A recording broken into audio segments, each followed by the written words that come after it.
अभी तक आप लोगों ने देखा कि हमने बात की कि हिंदी और उर्दू में पसमानदा कविताएं और गजलें क्यों कम हैं, और पसमानदा डिस्कोर्स कैसे आगे बढ़ेगा, कौन है जो पसमानदा डिस्कोर्स को आगे नहीं बढ़ने दे रहा है, और आगे की राह क्या है। इस पे हम इस एपिसोड में बात करेंगे। तो हुर्रा भाई, आपसे ही शुरू करते हैं। हुर्रा भाई, ये बताएं कि हम जैसे अब बात किए थे कि किस तरीके से इसमें दलित साहित्य उभरा, ठीक है। और इधर हम देख रहे हैं कि अब्दुल बिस्मिल्लाह ने कोशिश की है, हमने उसकी कितनी आलोचना करे कुछ भी करे, लेकिन उसको इसका क्रेडिट देना पड़ेगा कि उन्होंने जाति आधारित कुछ लिखा है। तो जाति आधारित अभी आपकी नजर में कुछ ऐसा है जो लिखा जा रहा है? आपके अलावा आप ही एक कवि, हमारे नजर में तो आप ही पसमानदा कवि है जो इस वक्त लिख रहे हैं, ठीक है। मैंने कुछ कविताएं लिखी है, लेकिन मैं अपने आप को कवि नहीं मानता। मुझे लगता है कि वो जो जबरदस्ती की कुछ कविताएं मेरी हैं। तो उस पर कुछ बताएं, कुछ और साथी जो नहीं उभरे, क्योंकि एक दो से तो काम चलेगा नहीं, हमको कम से कम 10, 10 का मतलब हमको तो 100 चाहिए, तभी काम बनेगा। जी। नहीं, सबसे बड़ा मसला ये है कि लोग डरते बहुत है। ठीक है कि कौन हम, मतलब अब यहाँ पे तो कॉन्सेप्ट फैला हुआ है ना कि मुसलमान भाई भाई होते हैं। ये एक विचार पनपा हुआ है, तो उसी में अब वो ये अगर बात करेंगे तो आप पर फिर इल्जाम लग जाएगा कि आप तो बांटने का काम कर रहे हैं मुसलमानों को। तो इसमें लिखने से लोग डरते हैं, वरना लिखना बहुत, कविता जो है कोई कवि नहीं होता है। मैं कवि थोड़ी हूँ।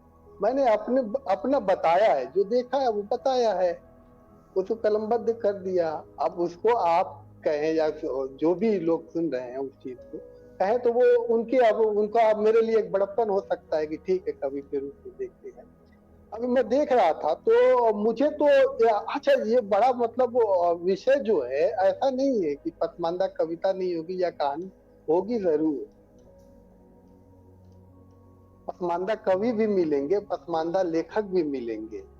लेकिन ये एक तो शोध का विषय है कि इस दिशा में भी, अब मुझे, जब मैं इस आंदोलन में शामिल हुआ, कुछ लिखना पढ़ना शुरू किया, इस दृष्टि से जब देखना शुरू किया, तो बहुत गौर किया तो पता चला कि इस पे एक तो शोध हो, यूनिवर्सिटीज लेवल पे हो या फिर सरकारी जो इदारे हैं, चाहे वो ICSSR हो, सोशल साइंस का हो, इस तरह के जो इदारे हैं, इस पे एक शोध हो तो बहुत सारे इस तरह के दबाए गए हैं। ये सोचा समझा है आपको, मतलब एक कबीर को कबीर किसने बनाया?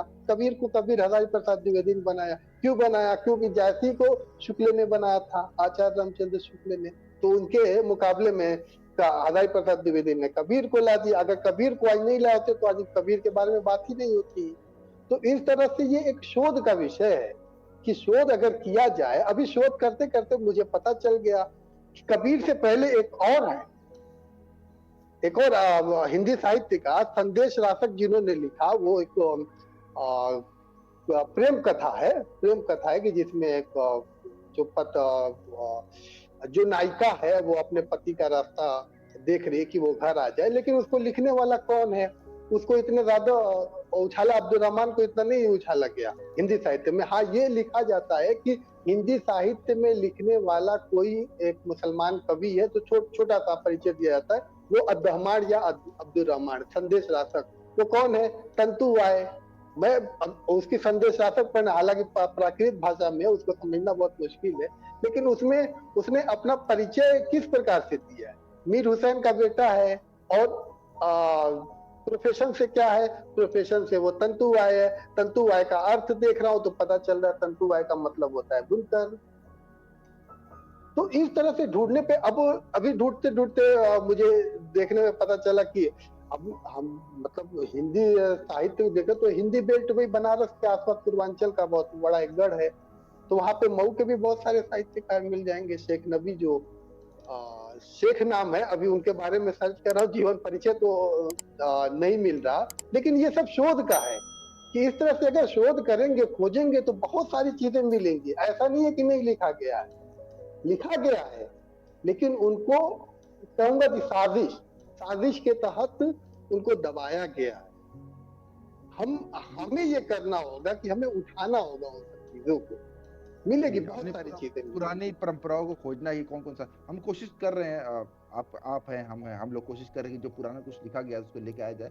अच्छा, तो आप देखिए, आज के वक्त में अगर कोई इन कविताओं पर रिसर्च करना चाहे, तो ये भी तो है कि वहाँ जो बैठे जाए, अभी उर्दू पे हम अल्तमश से बात करेंगे, लेकिन आपसे बात कर रहे हैं कि मान लीजिए हिंदी में तो स्कोप बनता है ना, कि अगर हम वो कहें कि हम जो है मुस्लिम जाति विमर्श पर हम लोग अ, कविताएं खोज रहे हैं, हम इस पर जो रिसर्च करना चाह रहे हैं, तो उम्मीद है कि अलाउ कर दिया जाएगा ये रिसर्च प्रपोजल।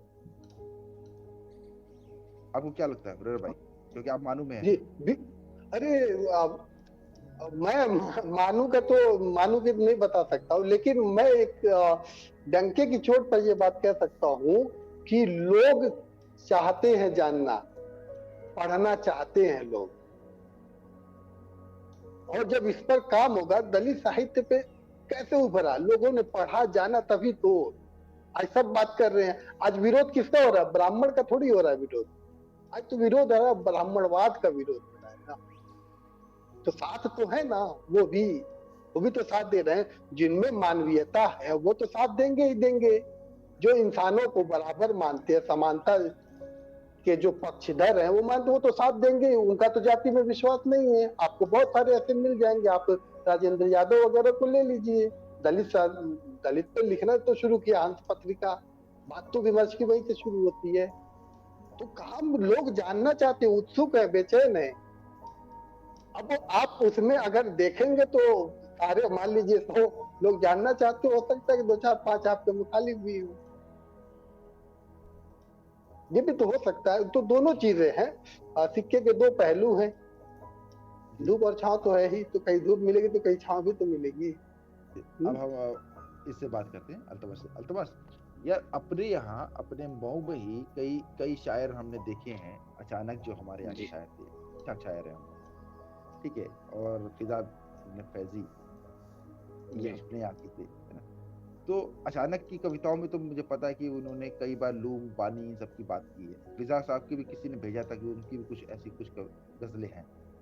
तो इनको जैसे हम अभी कह रहे थे हुरैरा भाई कि एक साजिश के तहत इनको नहीं उभरने दिया गया। मान लीजिए आपको रिसर्च ही नहीं करने दिया जब इब्न फैजी पे, या एक बात कह रहा हूँ कि कोई कहे कि मैं उर्दू में जा रहा हूँ और पसमादा गजलों को खोजना चाह रहा हूँ, बुनकरों की गजलों को खोजना चाह रहा हूँ, या हलालपुर पे है, या किसी पर भी, राइन समाज पे, मंसूरी जी समाज पे जो लिखा गया उसको खोजना चाह रहा हूँ।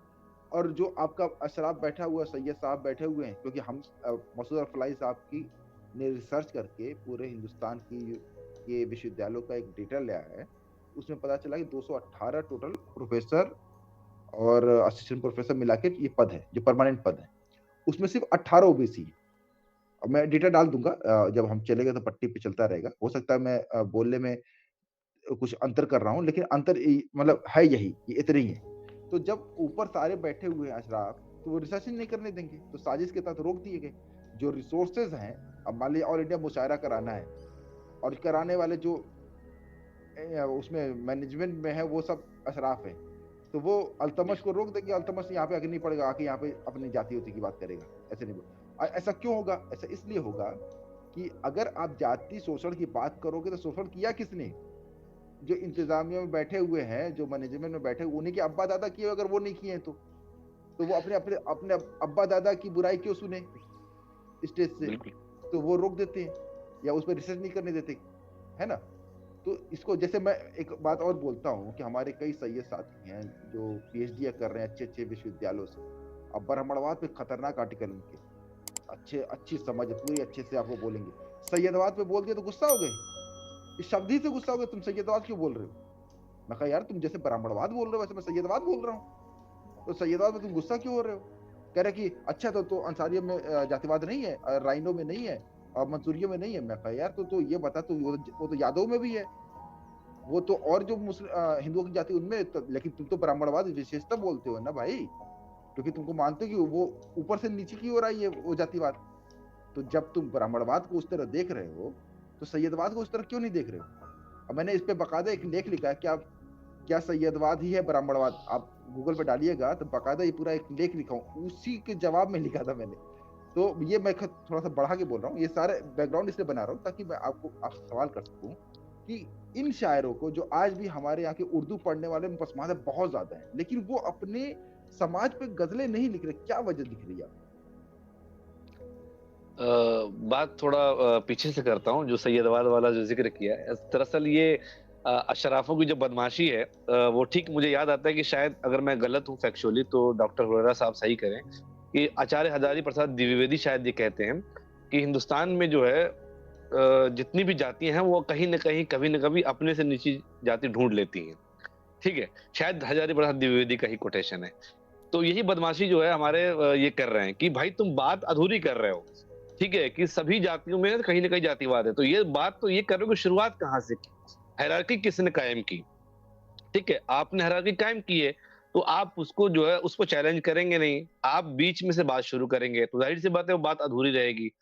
दूसरी बात जो आप कह रहे हैं कि वो हमने एक बार हमने इंटरव्यू किया था, फिर अपने फैज़ी साहब के एक शागिर्द थे, उनके मतलब जो उनसे इस्लाह लेते थे फिज़ा साहब से, उनका नाम है असलम एडवोकेट साहब। तो उन्होंने भी बताया था ये बात कि ऑन एयर ये बात नहीं कही थी। उन्होंने कहा था कि फिज़ा साहब कई बार बाहर निकले, तो उनको जो है पढ़ने नहीं दिया गया, या उनको जो है एक बार बुलाने के बाद दोबारा ये जब उनकी जाति का जब ज़िक्र आया कि अरे ये बुनकर हैं, अंसारी हैं, तो उनको पढ़ने के लिए दोबारा बुलाया नहीं गया। मुझे अच्छे से याद है कि 2015 या डेट मैं भूल रहा हूँ कि उसमें लाल किले के मुशायरे में बुलाया गया था किनको? अचानक साहब को, रहमतुल्लाह अचानक साहब।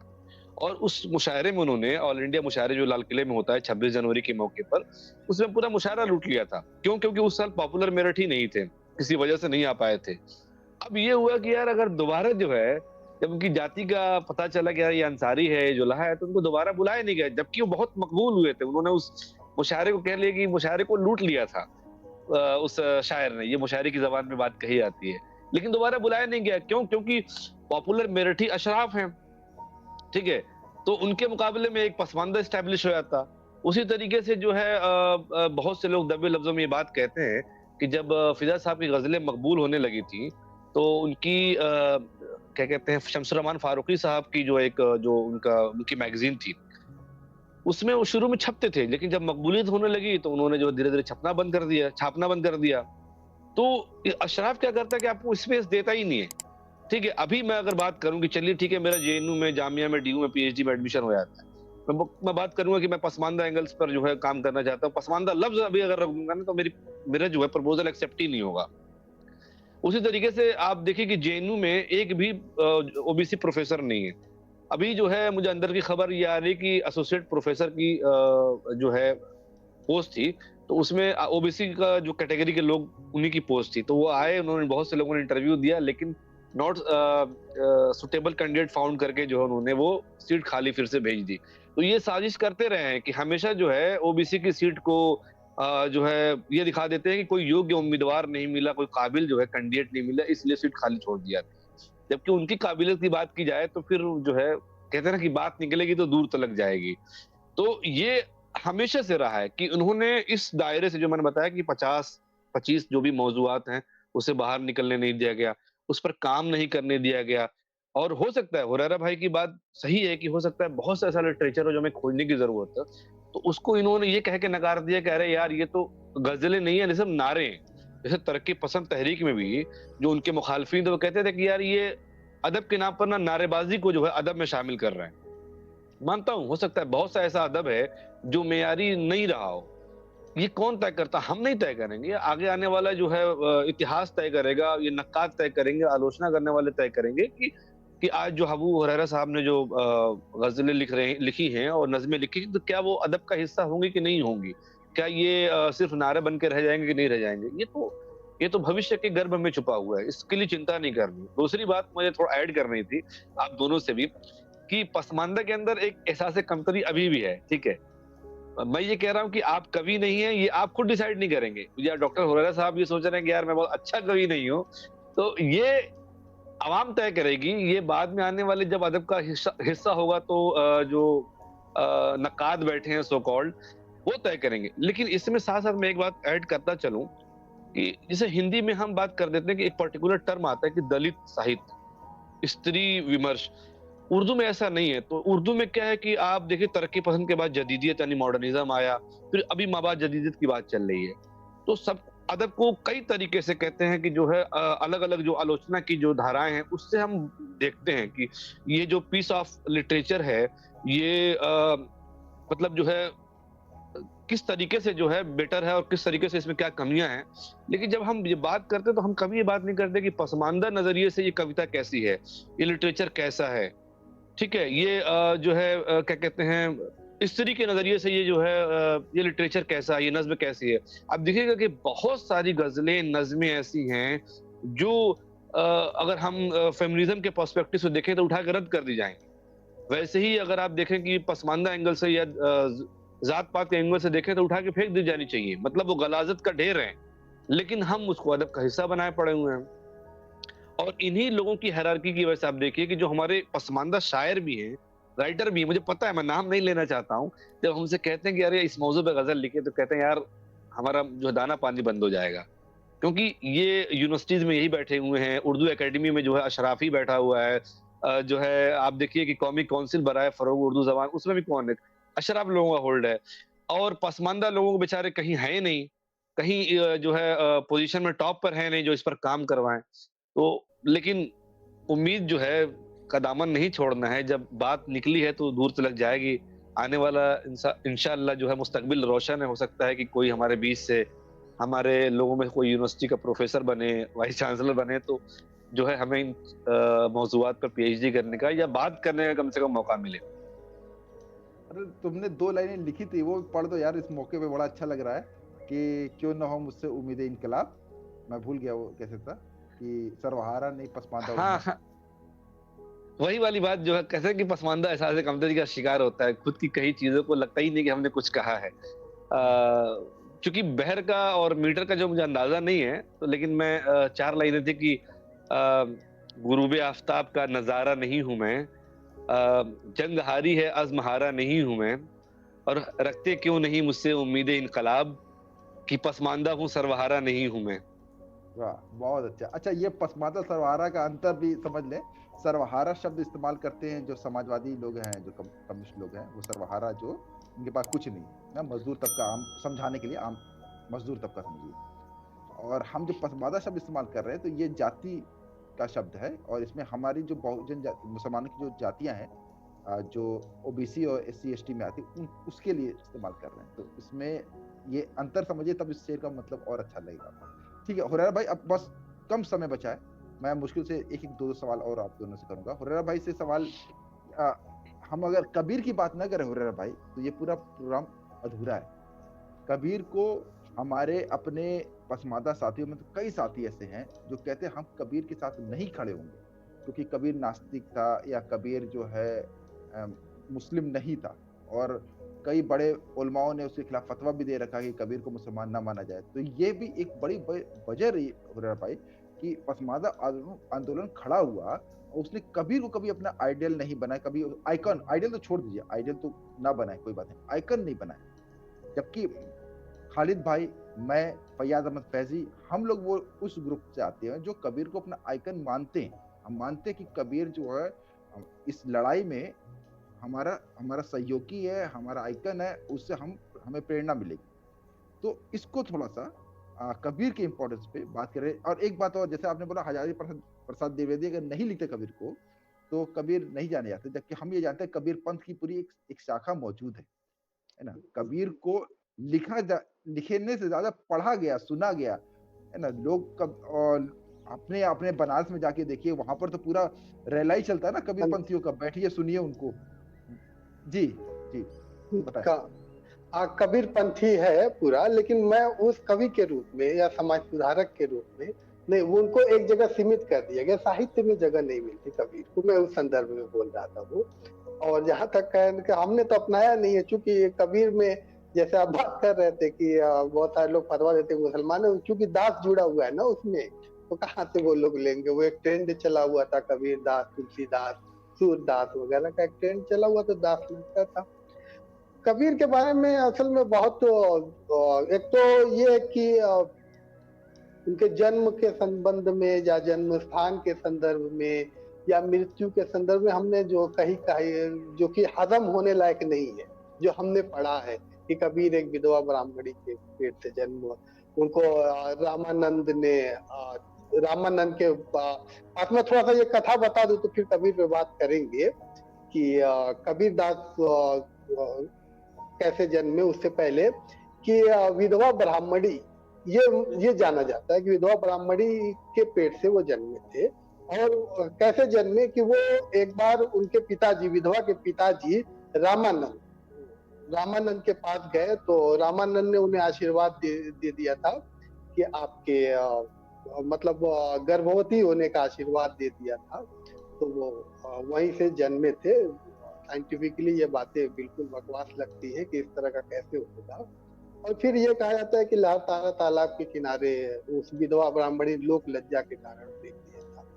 एक बात गौर करने वाली बात है कि काशी में आज भी ये मान्यता है कि काशी में अंतिम समय में भेज दिया जाता है कि जाइए, बाकी का जीवन मोक्ष की प्राप्ति वहीं से होगी। जिस तरह से हमारे यहाँ है कि हज की यात्रा करना, ज़ियारत करना, खाने काबा की ज़ियारत करना, वैसे वहाँ भी है। और एक तो ये भी था कि मगहर में मरने वालों को नरक की प्राप्ति होती है और काशी में मरने वालों को स्वर्ग की प्राप्ति होती है। इस भ्रम को कबीरदास ने तोड़ा था। इसमें पढ़ते हुए मुझे थोड़ा सा ये लगा था कि हम जब देखते हैं कि कबीरदास ने तो अपने आप को जुलाहा कहा है, कई जगहों पे जुलाहा, कई दोहों में जुलाहा कहा है, जिसमें जाति जुलाहा मती को धीर कहा है। लेकिन जन्म स्थान के बारे में गुरु ग्रंथ साहब में एक जगह मिलता है कि उनका जन्म मगहर में हुआ था, गुरु ग्रंथ साहब में। और जबकि श्याम सुंदर दास कुश्ती को भी कोट करते हैं, उनकी कबीर ग्रंथावली उन्होंने संकलित की थी, उसमें भी ये बात वो करते हैं। साथ में ये भी बताते हैं कि काशी में भी आपको देखते होंगे कि ये बात तो मुझे सटीक लगती है कि विधवा ब्राह्मणी के कोख से जन्मे थे। कहीं ना कहीं अगर जन्म के बारे में नहीं मिला तो कहीं ना कहीं सटीक लगती है कि उसने लोक लज्जा के कारण उनको त्याग दिया था। हम अपने जीवन में भी देखते हैं कि कई बार कहीं कूड़े के ढेर में कोई बच्चा मिलता है तो क्या पता, हो सकता है कि कबीरदास को भी किसी ने ऐसे ही फेंका हो। और वो विधवा बनारस में क्या कर रही थी, वो क्या बनारस की थी?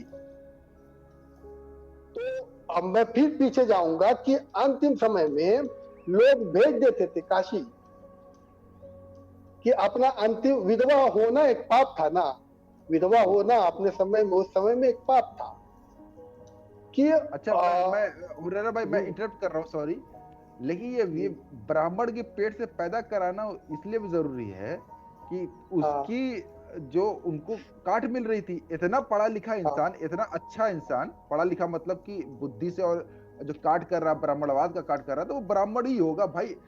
ये उम्मीद ही नहीं की जा सकती कि कोई छोटी जात का इस तरीके से बात कर ले। तो ये ब्राह्मण के पेट से पैदा कराना जो है ना, ब्राह्मण बीज, ये बहुत खतरनाक है। अभी कुठाओं पर बात करेंगे। कुठाओं में जब बात करते हैं अब्दुल बिस्मिल्लाह की, वो तो बड़ी खूबसूरत थी, तो अरे हलाल खोरों में इतनी खूबसूरत, तो बाद में बताते हैं रास उद्घाटन, ओहो ये तो खान साहब का बीज था इसमें। तो ये वाला जो फिनोमिना है ना, ये बहुत गहरा फिनोमिना है। इसको तो किया जा रहा है ना, कबीर की जाति तो बदली जा रही है ना, तिलाहा थोड़ी कहा जा रहा है। जबकि कबीर ने ये तो सिद्ध कर दिया, आपने दोहों में सिद्ध करके बोल दिया। मैं तीन चार दोहे बताऊं आपको जहां जहां उन्होंने अपने आप को जुलाहा कहा है। मेरे सामने ये देखिए, जाति जुलाहा मति को धी, हर्षि हर्षि गुण रमय कबीर, ये हो गया। फिर मेरे राम की अभयपद नगरी, कहे कबीर जुलाहा। और फिर तू ब्राह्मण मैं काशी का जुलाहा, ये तो बहुत प्रसिद्ध लाइन है। तो बहुत कुछ गढ़ा गया है। इन पे क्या है, कबीर पे फिर से एक बार काम करने की जरूरत है। काम तो हुआ है कबीर पे, लेकिन इस दृष्टि से नहीं काम हुआ है। मैं हैदराबाद में हूं, तो मेरी ये इच्छा होगी कि मैं जहां का हूं वहीं जाके मेरा अंतिम समय गुजरे, यही होगी ना। तो हो सकता है कि कबीर के साथ भी हुआ हो, मगहर चले गए हो। हो सकता है कि जैसे कि बंगाल की तो शुरुआत होती है विधवा राजा राम मोहन राय। तो जुल्म जहां ज्यादा होता है वहीं से तो आवाज भी उठती है। वहीं से उठती है। तो हो सकता है कि विधवा बंगाल से कहीं से भी बंगाली आज भी बहुत मिलेंगे आपको बनारस में, बहुत सारे मिलेंगे। तो ये बहुत सारी चीजें आपको पढ़ेंगे तो बहुत सारी चीजें गढ़ी गई है, बहुत सारी चीजें गढ़ी गई है। वरना कबीर तो अब हिंदी साहित्य छोड़ दीजिए, बल्कि पूरे मानव कल्याण के लिए एक बहुत बड़ा नाम है। कबीर को पढ़ना पड़ेगा। कबीर को बहुत बारीकियों से उन्होंने तुर्क कई कई जगहों पे तुर्क बोला है। तुर्क मतलब वो अपने आप, हाँ, तुर्क मतलब वो कौन, मुसलमान। लेकिन मुसलमान कौन, वो तुर्क वाले मुसलमान, ये इंडियन मुसलमान, क्योंकि वो भी है, हमने तो अपनाया नहीं है। और वहां पे स्पेस है, तो वहां पे हिंदू धर्म में मतलब उदारता है, उन्होंने तो अपना लिया है। कबीरपंथी हर जगह आपको, संत कबीर नगर में आपको हर जगह मिलेंगे। गुरु ग्रंथ साहब में खुद गुरु नानक ने भी उनके बारे में लिखा कहीं तो है, लेकिन करना पड़ेगा। कबीर को दोबारा से हम पसमानदा नजरिए से देखेंगे। हमारा ही कोई साथी इस पे पीएचडी करे, हम चाहते हैं। अच्छा, तो एक आखिरी सवाल आप ले लें, एक सवाल और ले लें कि ये प्रगतिशील लेखक, जनवादी लेखक संघ, इस तरीके के दलित लेखक संघ, ये सब बहुत है ना, इनमें ऐसा नजर नहीं आता कि पसमानदा नजरिए से ये लोग कुछ काम करें? जैसे मैं एक देखता हूँ, मेरे कई साथी जैसे दलित साथी हैं, चैनल भी चलाते हैं, अपना यूट्यूब चैनल भी चलाते हैं, तो मुझसे बोले कि हमको ब्राह्मणवाद के खिलाफ भी मजबूती से लड़ना है अब्दुल्ला सर।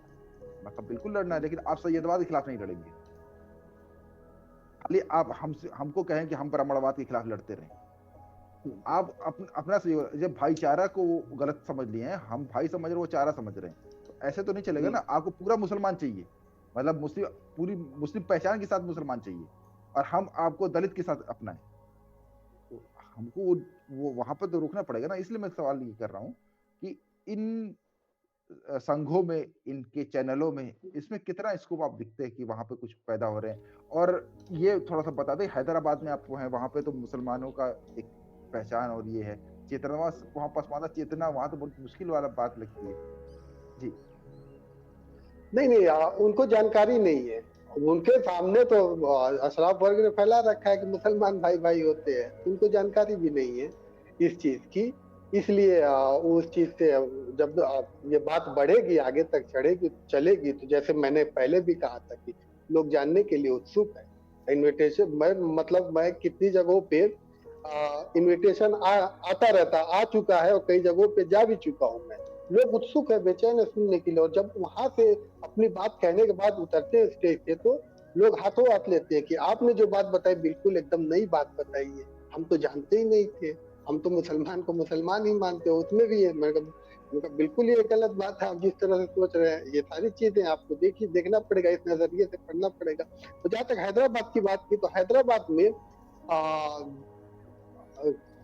मुझे तो नहीं दिखा, सिर्फ अदनान कमर साहब जानते हैं, वाकिफ हैं आप लोग, कि यही एक क्या कहेंगे, पूरे दक्षिण साउथ इंडिया के का वाहिद एक चेहरा दिखता है जो जमीन पे उतरा हुआ है, पसमानदा के लिए लड़ रहा है। उसके अलावा खालिद अमीन अंसारी, एक तेलुगु कवि है, कवि याकूब हैं, जिनका अव्वल कलमा एक खालिद अमीन अंसारी साहब ने उसको हिंदी में ट्रांसलेट किया है। बाकी काफी मार्मिक कविता है, अगर चाहे तो उसको आप इसके माध्यम से, या उसका भी एक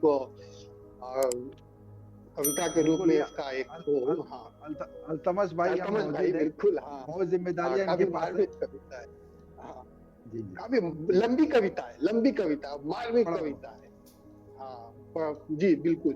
तो उसको भी इस तरह से। बाकी हैदराबाद शहर का जो मामला है, पिछड़ापन, गरीबी बहुत ज्यादा है, या तो बहुत गरीब है, या तो फिर एक जो अशराफ वर्ग है वो जानते ही है कि आप उनको दबाए हुए है, एक पूरा वर्चस्व यहाँ की राजनीति में है, उसके खिलाफ को एक वाहिद शख्स जो दिखता है वही लड़ रहा है। बाकी यहाँ पे गरीबी बहुत, आपको ऑटो चालक या सब्जी इस तरह के काम करने वाले जो हैं वो सारे पसमानदा मिलेंगे, इसी तरह का दिखेगा। गरीबी बहुत ज्यादा है, और आप जानते भी हैं कि शेख वगैरह यहाँ आते हैं तो गरीबी की वजह से, मजबूरी होती है, सबकी अपनी मजबूरियां होती है, यही चीजें दिखती हैं हैदराबाद में। बहुत गरीबी है मुसलमानों में खास तौर से, और जो तो मुसलमानों में खास तो इसलिए कि एक एक घर में 8-8 9-9 बच्चे मिल जाएंगे आपको, एक ही कमरे में सारी गृहस्थी। अच्छा, एक बात और बोल दूं मैं कि बच्चों की एक 8-8 9-9 बच्चे होते हैं, एक ही कमरे में सारी गृहस्थी समाई हुई होती है। उसमें अनवर सुहेल का एक उपन्यास है, पहचान, पढ़ना चाहिए उसको। हालांकि फिर उसमें वही बात आ जाएगी सहानुभूति स्वानुभूति वाली, लेकिन यथार्थ को उन्होंने बहुत अच्छे से उसमें दर्शाया है। और वही स्थिति यहाँ हैदराबाद में भी थी। ठीक है, मैं उसको, कि वो मेरे चीज पास मैंने है चरितार्थ होते हुए देखा। अनवर हाँ, साहब,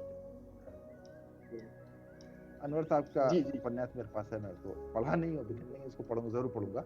अच्छा, आखिरी में अब चलते चलते हम बात करते हैं अल्तमस से। अल्तमस, तुम बताओ भाई, आगे क्या प्लान है? कौन कौन सी कविताएं लाने वाले हो? कौन सी गजल लाने वाले हो? और खुद अपनी कब लिखोगे? देखिए अभी तो सबसे पहले तो यही बोला चाहिए। असल में क्या है कि नज़्मों के लिए, गजलों के लिए एक जहन चाहिए होता है, वो मेरा वो जहन नहीं है। जो है दूसरी बात कि क्या पढ़ना है, तो बहुत सारी कविताएं और गजलें हैं इसमें। इनकी जो है आपने भी नाम लिया है, याकूब साहब की जो है जो लंबी अव्वल कलमा जो है उसको ट्रांसलेशन जो वर्जन में मिला है डॉक्टर खालिद अनीस अंसारी साहब का, तो वो है लाइन में। और उसके अलावा भी अब्दुल्ला भाई ने कुछ भी किताब, कुछ नज़में भेजी हैं, कुछ गजलें हैं, तो है लाइन में है। हम मेहनत कर रहे हैं तो लोग भेज भी रहे हैं और लिख भी रहे हैं, सामने बैठे हुए स्क्रीन पे 2 लोग। तो जो है मैं ये नहीं कहता कि पहली गजल से ही आप जो है आपको हिंदी में भरत भूषण अवार्ड जीत जाए या आपको साहित्य अकेडमी अवार्ड मिल जाए, ठीक है। हमारा यही मामला है कि कुछ हजार लोग, कुछ लाख लोग सुन लें, लाख को हमने उम्मीद भी नहीं की थी, लेकिन 5 लाख लोग ये सर्टिफिकेट, हाँ, लेकिन ये सर्टिफिकेट तो आवाम देती है ना कि वाकई आपने अच्छा लिखा है। तो आप लिख रहे हैं, सुने जा रहे हैं और शेयर भी किए जा रहे हैं वो। अब सबसे ज्यादा खुशी तब होती है कि जब आप कोई चीज लिखें और किसी और माध्यम से घूमते घूमते वो जो है आपके पास पहुंचे, तो आपको लगता है अच्छा कि अरे नहीं, मतलब कुछ अच्छा किया है मैंने, तभी ये पूरा जो है सर्किल पूरा करते हुए जो है अपने चक्कर लगाते हुए मेरे पास आई है। तो नाम एग्जैक्टली याद नहीं आ रहे हैं कविताओं के। पाकिस्तान में कुछ हाँ, कुछ नज़में हैं, कुछ उस पर भी हम जो है उसको भी रिकॉर्ड करने की कोशिश करूंगा। असल में इसमें जो है सिर्फ एक आदमी नहीं, 3-4 लोगों की मेहनत है। अब्दुल्ला भाई भी इसमें हैं, मैं हूँ, एक दोस्त है आरिफ है। तो थोड़ा हम लोग अपनी जो है ज़रूरियात ज़िंदगी से भी जो है वक्त निकालते हैं, तो किसी तरीके से जो है इसको करने की कोशिश करते हैं। तो बाकी उम्मीद है इंशाल्लाह और नज़में जो है मुस्तकिल मुतवातर से आती रहेंगी। चलिए, बहुत बहुत शुक्रिया। हुर्रा भाई, जी। कोई एक कविता सुना देते आप अपने जुबान पे, फिर उसके बाद कोई अपनी कविता एक सुना दे, फिर खत्म कर देते हैं हम।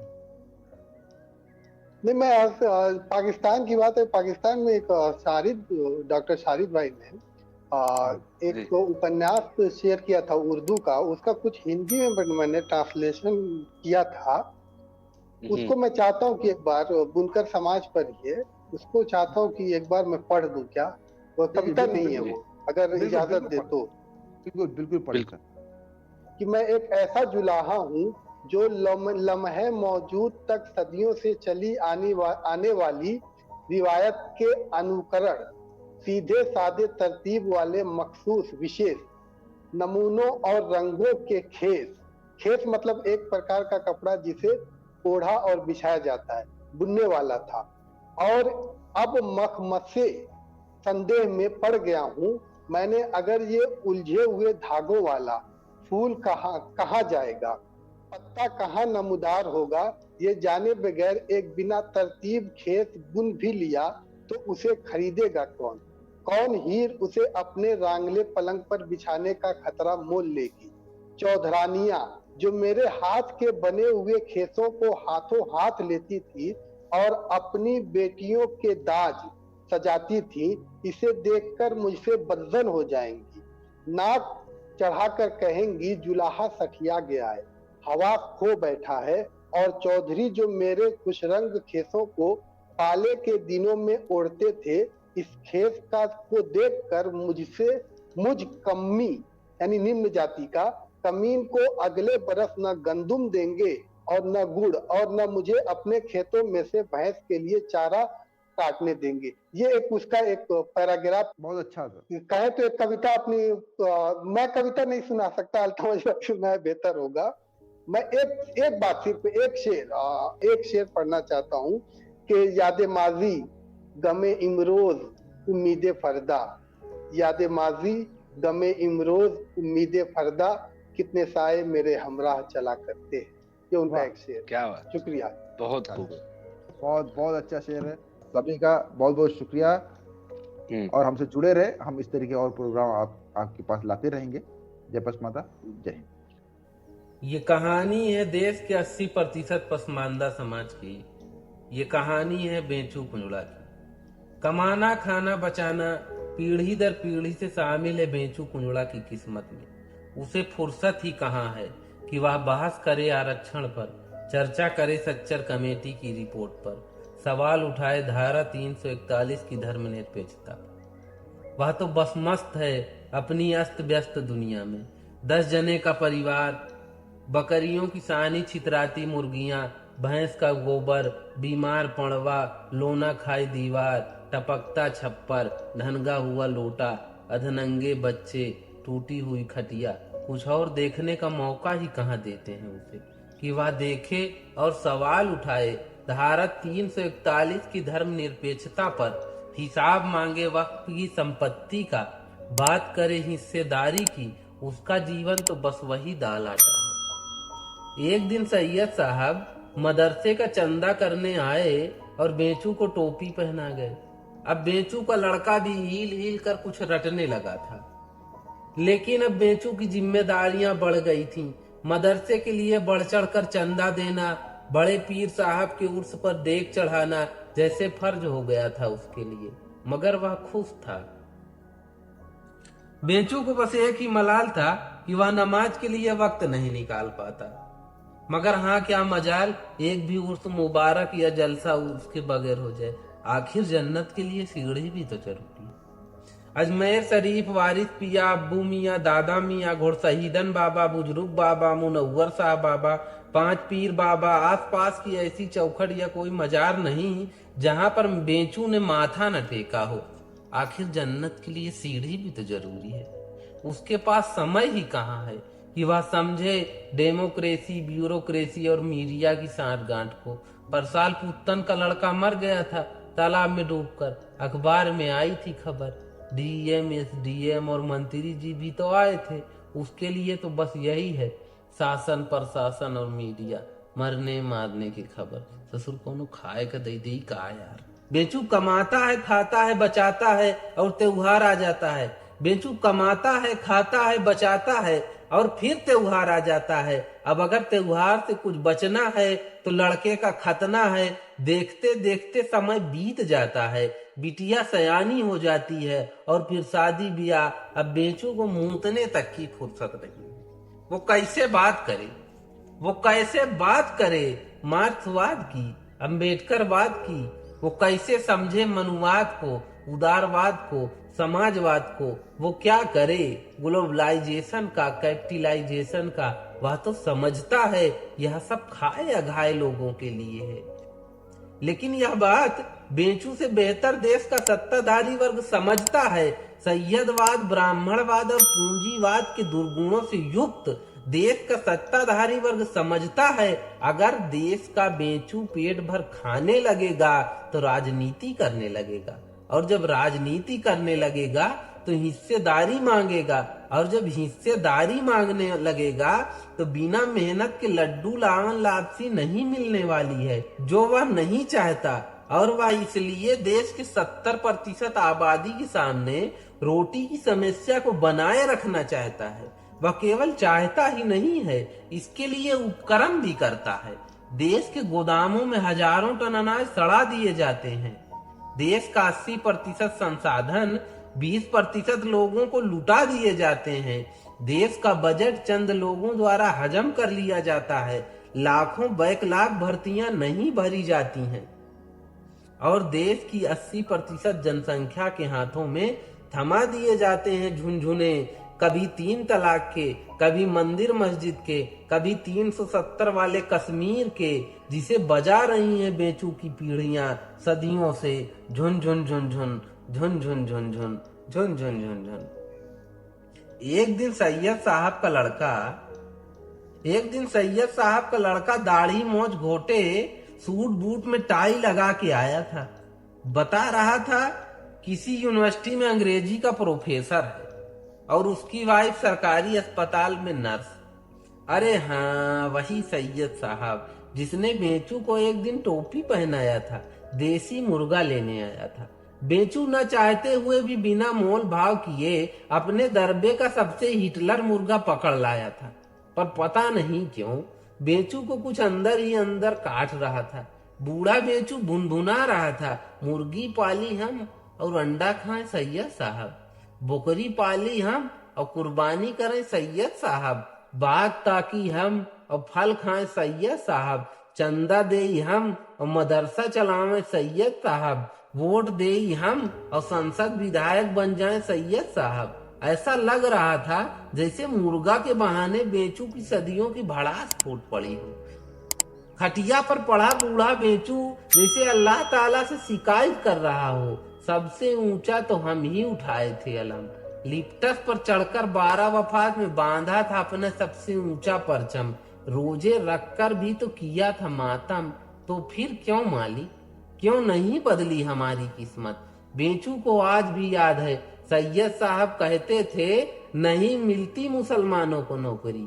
यह बात अब उसे तीर की तरह चुभ रही थी। सच ही तो कहते हैं सैयद साहब, सच ही तो कहते हैं सैयद साहब, कहाँ मिलती है पसमानदा मुसलमानों को नौकरी। कब्बन का लड़का जिस मदरसे में 700 रुपया महीना में पढ़ाता था, वह मदरसा जब एड हुआ तो चपरासी तक की जगह भी नहीं मिल पाई थी उसे। सारी सीटें तो सैयद साहब के चचा जात, खाला जात, मामू जात के बेटों से ही भर गई थी।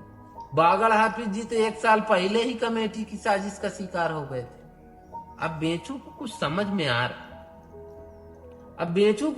में आ रहा था, वह जाग रहा था, उसकी आंखें लाल हो गई थीं, चेहरा तमतमा उठा था, हाथ में मुर्गा थामे सैयद हिम्मत नहीं जुटा पा रहा था कि कह दे मुर्गा जीबा करने को। मुर्गा लेकर वह दबे पांव निकल गया, उसकी चोरी पकड़ी जा चुकी थी।